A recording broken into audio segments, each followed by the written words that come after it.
that's interesting, though, is it is making intelligence a commodity.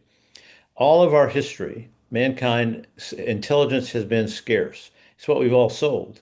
Doctors sold it as I'm the doctor, I know medicine. Business people sold it. McKinsey sold it because we know how to fix your business or whatever it may be. But now that intelligence is a commodity. Everyone has access to that intelligence. So what becomes scarce? Well, the things that become scarce are judgment and leadership and curation and creativity and intuition. And those are the things that are human that AI simply can't replicate. Maybe never, I don't know, maybe at some point. But we need to start concentrating on human capability rather than AI capability. So now, please welcome the official, non-official, non-sponsor of the Savannah Bananas, but a big fan. Please welcome John Fletcher. Well, thank you, my friend Jesse Cole, owner of the Savannah Bananas, and welcome to this edition of 15 on Fridays with Fletch. We're in for a real treat today because our speaker, Michael Sherrod, is a heavy hitter. He was the original publisher of the Texas Tribune and was a vice president for AOL and for AMR Information Services. That's American Airlines. He has founded or co-founded 19 companies and remains involved in more than he can count. He also spends much of each day researching and reading so he can be on top of emerging trends.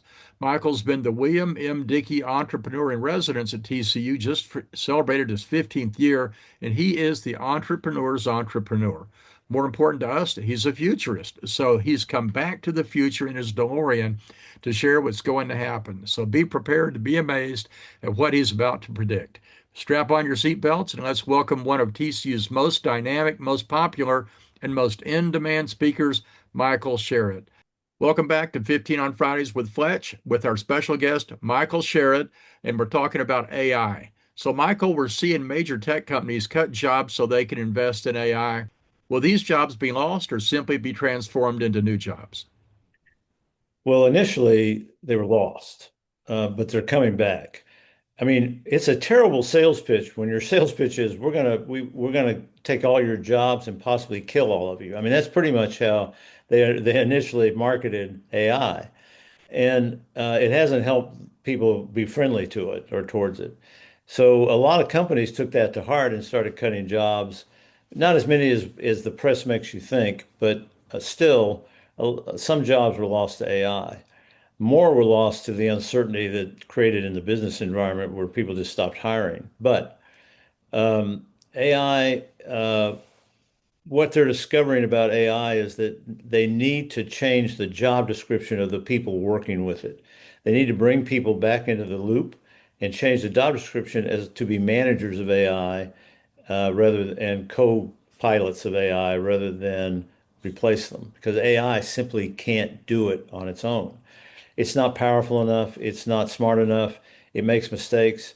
It's probably more expensive to have AI right now than it is to have a human being because companies are burning through their token budgets in the first quarter for the whole year because everybody's using it and they've been told to experiment with it. And they're doing all kinds of stuff that doesn't really produce anything for the company or create an ROI for the company.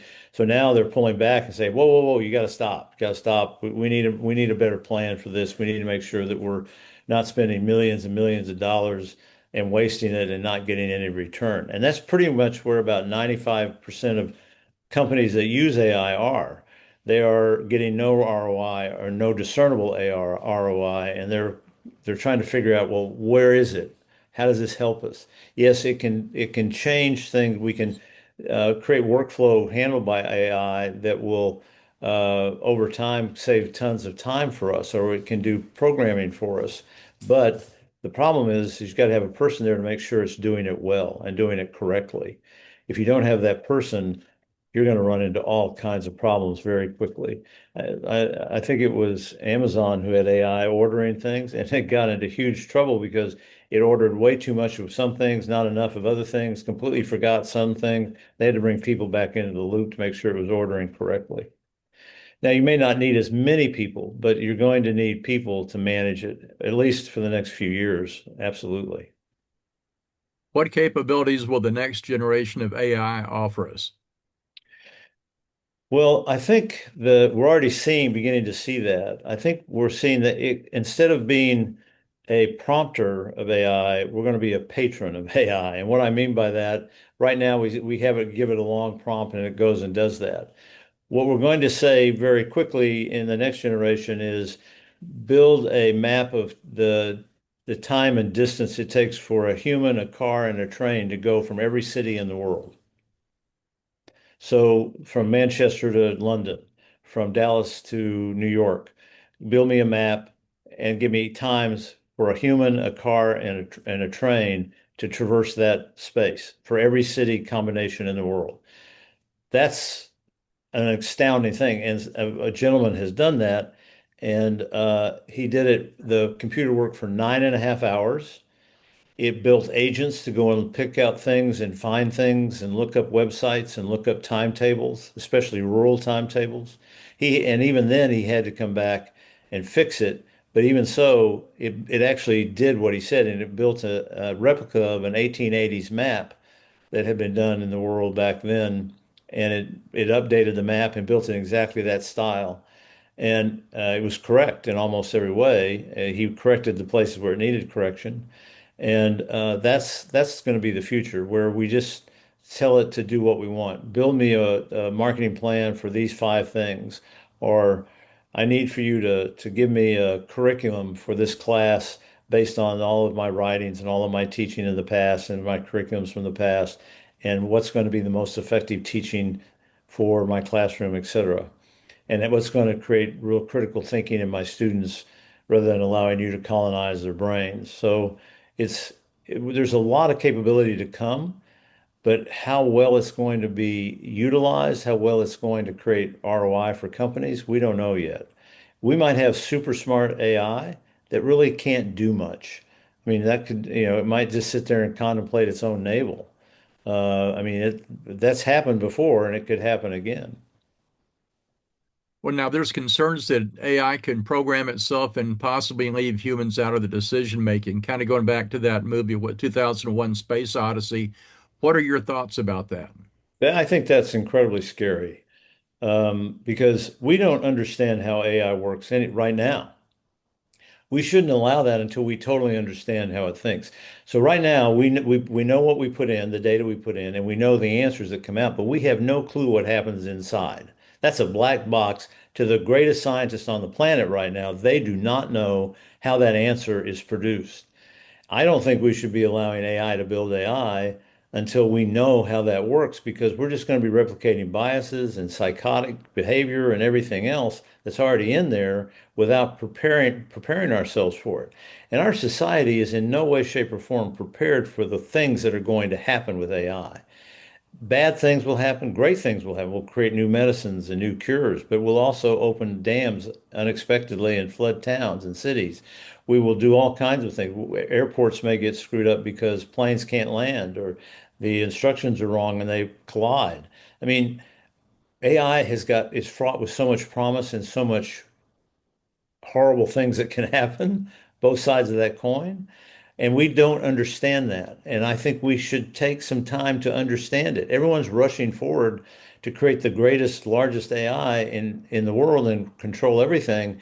That's not going to work. That is just not going to work because it's going to take too long. Even AGI, where it's as smart as every single human being in every area of the planet, uh, combined is still going to make mistakes because it's based on us.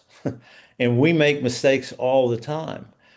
We have all kinds of biases. We have all kinds of fears. We have all kinds of dreams. And it's got all of that in it. And it probably doesn't even begin to understand all of the mess that's in there. So we have no clue what's going to come out of that. And that's the thing that scares me most is if we let AI produce other AI, what is that going to yield? What are we going to get? Something totally removed from humanity? I don't know. It's an alien intelligence anyway, right now. First contact has already been made with another intelligence, and it's AI. One of the things I do think that's interesting, though, is it is making intelligence a commodity. All of our history, mankind's intelligence has been scarce. It's what we've all sold. Doctors sold it as I'm the doctor, I know medicine. Business people sold it. McKinsey sold it because we know how to fix your business or whatever it may be. But now that intelligence is a commodity. Everyone has access to that intelligence. So what becomes scarce? Well, the things that become scarce are judgment and leadership and curation and creativity and intuition. And those are the things that are human that AI simply can't replicate. Maybe never, I don't know, maybe at some point. But we need to start concentrating on human capability rather than AI capability. And how does the human capability maintain its position beside AI and not beneath AI? And we should be programming AI to do what we want it to do, not what it wants to do. And we're not doing that. China's more close to doing that than we are in terms of the way they develop it. They have purposely developed it as a way to help Chinese people. Well, 96% of Chinese people have a positive view of AI. 6% of Americans have a positive view of AI. So you can tell the difference in the way we've gone about it has not worked very well for the industry. You're a very popular professor at TCU and you do a lot of consulting. How is AI going to impact or even transform education? Well, it already has in many ways. First of all, we are now concentrating on critical thinking and like bark on a tree. I mean, we are totally on that because if you just use AI for answers, you're going to degrade your critical thinking skills and your thinking skills in general. So we want to try to avoid that. We were trying very hard, and I have to give TCU credit. They have been at the forefront of this from the very beginning, especially in the business school, making sure our students know how to use it because they're going to have to know how to use it in their jobs, but also how to use it responsibly and how to use it and maintain their critical thinking. It's a great tool, but that's all it is. It's a tool to enhance our own intelligence and our own abilities, and we need to use it for that and not let it overtake us. And it will in some ways, but use it in the way, channel that into things that make sense, banking, backroom banking transactions, whatever. But make sure that the human is always on top of that because every time I ask AI to do something, I read it carefully because I find mistakes in it almost all the time. And I'm not exactly asking for super complex things. So education is changing dramatically. We now require a lot of written papers. We now require students to know how to use it, but understand how to use it and maintain their critical thinking. In fact, I had a class of juniors last semester who were worried that when they had jobs, the people they had to hire would have no brains and no critical thinking because they would have been depending on AI for too much. And that's a real concern. And if the current students today are thinking that, that tells you something right there. Speaking of critical thinking, what do you think about the schools that are removing technology from the classrooms so students can return to more critical thinking skills? Well, I think we need to make sure students understand those critical thinking skills first before we introduce them to AI, because AI is just going to suck that out of them. I mean, it's great at doing that. You get enthralled with it and you think, oh, this can answer anything. It cannot. You need to approach AI with a lot of curiosity, and that's where your critical thinking comes in, because you can ask it for pattern recognition. It's great at doing things like, tell me why people don't like my product or tell me why people haven't responded to my marketing plan. It can do that because it can look at human patterns that it's learned from and give you pretty good answers. But if you say, tell me the future, it cannot do that because it'll extrapolate, but it's going to be wrong pretty much 99% of the time because it doesn't have any basis for understanding what the future is going to look like. And a lot of times it'll just say, I can't do that. Which business issues are best resolved with AI and which ones are not? Oh, easy things. Customer service is a good one. Accounting, anything around accounting is usually pretty good if you use Claude, especially or the tools in Anthropic are very good at programming and numbers. A lot of AI is not. Math is a real problem for a lot of AIs, but Claude seems to have aced that one. So if I were going to use it for programming or I was going to use it for any kind of accounting purpose, I would use Claude. Um, ChatGPT is pretty good for just chat and conversation. If you want to have a philosophical conversation, ChatGPT is great. It's a lot of fun. Another one that's really good for conversation and for other things as well is Gemini LLM, which is that what it was called? Notebook. It's called Gemini Notebook now. It was Notebook LM for a while, and that's a really powerful piece of AI, but it's not great at math. So it can do videos, it can do websites, it can do all kinds of things, but it's terrible at numbers. So pick the right one. And I would say Claude's the best one for accounting right now.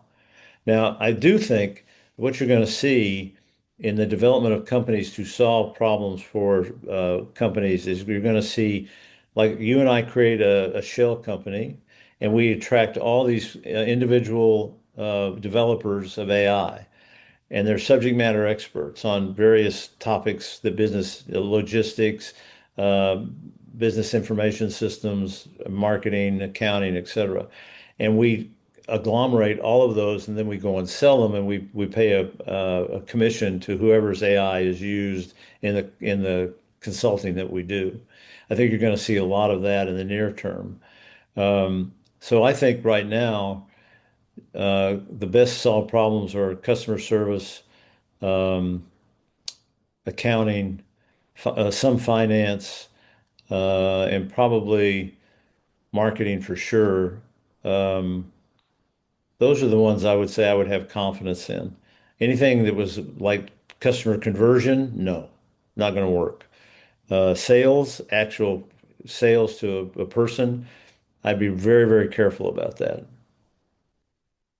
Well, we're talking with Michael Sherrod, the professor in residence at TCU. We're talking right now about artificial intelligence. We'll be back in just a moment with our next segment.